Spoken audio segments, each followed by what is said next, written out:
Today, in this Warhammer 40k list breakdown, we're going to be taking the Necron Awakened Dynasty, and I'm going to be breaking down a competitive list that I put together that I'm pretty excited to put on the tabletop and see how it does. I know a lot of you have been asking, yo, where are the Catan in your lists?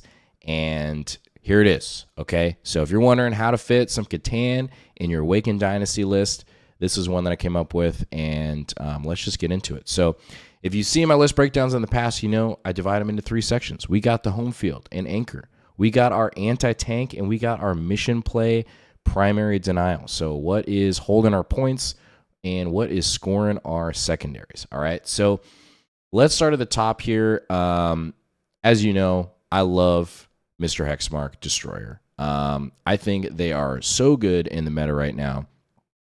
Most lists that I'm writing have two of them in there. Just because they're really good against Guard. They're going to be really good against Eldar coming up. Just the AP2 ignores cover is just fantastic. I mean, essentially it's like AP3, right? They're deep strike, they're lone op. They just have a lot of utility. So we have a Hexmark, which is going to be going in one of the Ghost Arcs at the start of the game, because you have to have something in a Ghost Arc, otherwise it just blows up. So that's going to be our home field anchor piece. Now, moving on to the anti-tank. Now, some of my recent reps, I've been playing a lot of team matches right now, so I haven't been able to get a lot of singles games in currently. So if you're wondering why I haven't been seeing a lot of like battle reports, that's why. Hopefully I can get one on the channel like later this week, so I do apologize about that. But this is strictly for like a singles tournament, all right, that I would potentially run. So anti-tank, I think definitely the 3 Scorpec Lord package is just so strong and Awakened, because just spending 1 CP to get an 80-point character back that is just good at everything. I mean, it's durable, it's strength 10, AP3, damage 3, 4 attacks, it does mortals on the charge. They're just fantastic, and they synergize extremely well with the Scorpec Destroyers. So and then we're going to have one with the bond on there to give it a 4-up feel no pain. So you have a 95-point character that you can bring back that's a 3-up, 4-up, 4-up. Super good. All right. We are going to have an Overlord with the Translocation Shroud, with the Casket, which gives them -1 to hit and allows the Warriors to move auto basically 11 because they auto advance 6. And then you have Oricon in there, which is also a nice little anti-tank unexpected piece. Because a lot of times when you tell your opponent, you're like, hey, this is what he can do. And they're like, oh, yeah, cool. And then like when you tell them again, they're like, oh, wait, what?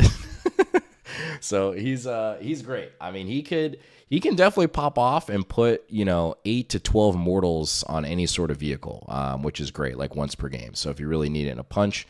And then we have the Transcendent Catan, all right? If there's any Catan I would run right now in the meta, it would be him. Just because movement a lot of times wins games, and his ability, I think the biggest thing is that he deep strikes and the auto teleport. Now, in this list specifically, I would run him in reserve, or in this case, deep strike.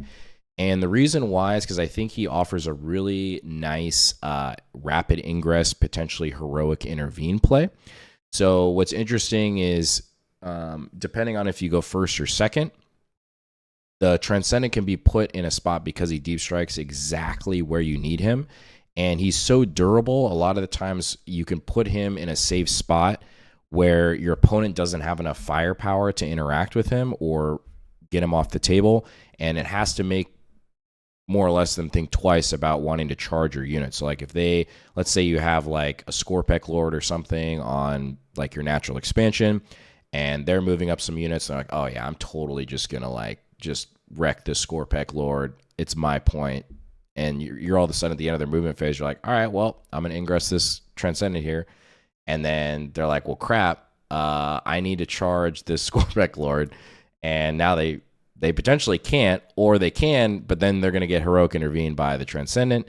And he hits still pretty hard. I mean, he's like the least lethal out of all of them, but again, he's 4OC.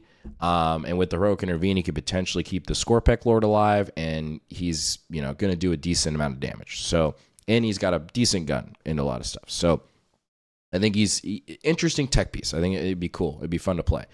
And then moving on to our mission play area denial, we have the 3 Scorpec destroyers, so it gives us the option to move them attach them to the Scorpec lords, or run them individually. I think most of the time they'll be attached to the Scorpec lords because this list definitely needs a little bit of punch.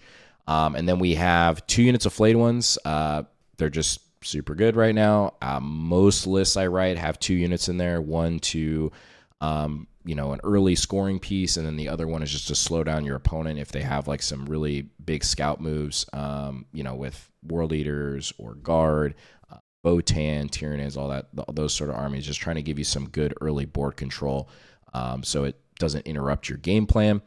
And then we're going to have a Hexmark Destroyer with the Veil of Darkness. Now, let me talk about this guy, okay? So he's 95 points, not 75.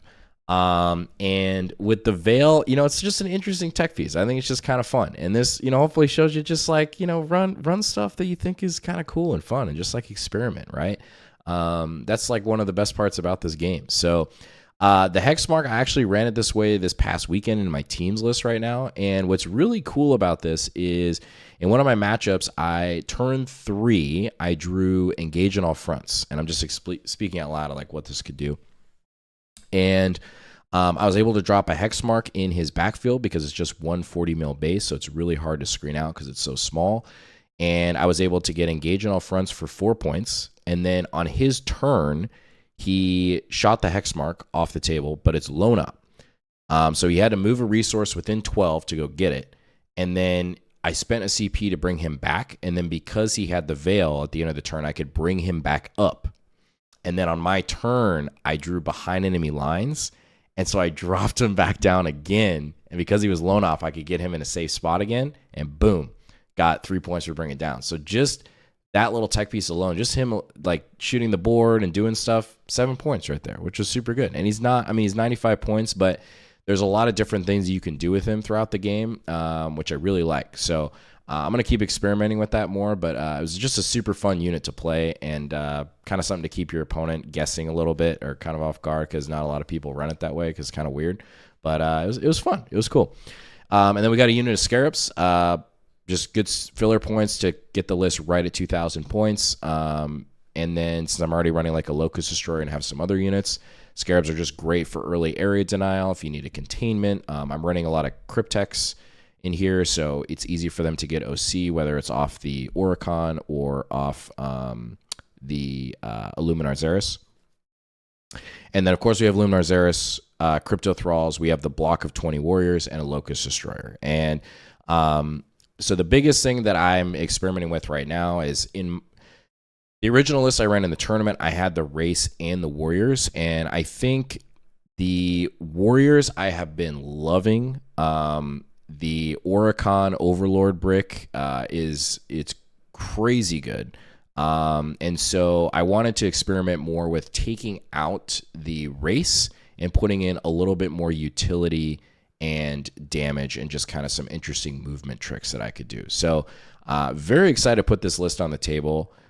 And I'm trying to think of any other synergies. I mean, in a nutshell, you have the Warriors with Oricon, so it's a 4-up invul. They move 11 with the 5-inch move and then a 6-inch advance.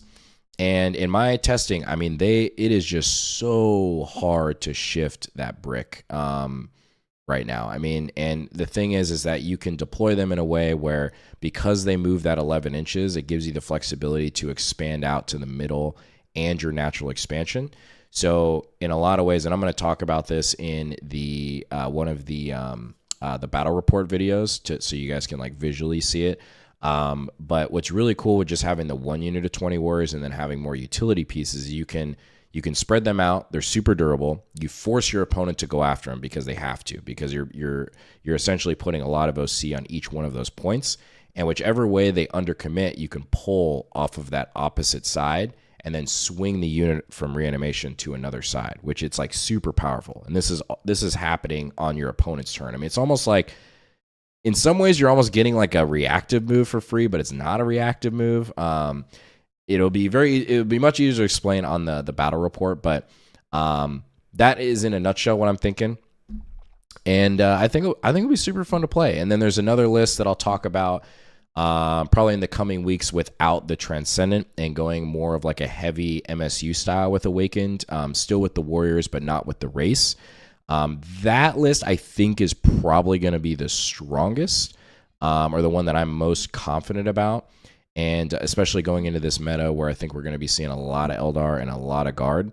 And it still packs like a really good punch if you're running into more durable lists as far as Chaos Knights, and Votan, those type of armies, Custodes, Solar Spearhead, that sort of thing. So, but anyways, yeah, this is a list breakdown of with the Catan in there because I know you guys have been asking for it. And yeah, I wanted to put this together. I think this would be a really fun list to play and very excited to get on the table. So if you stuck around this long, appreciate you. I'm going to link 2 videos up top, and we will catch you on the next one. Peace, y'all.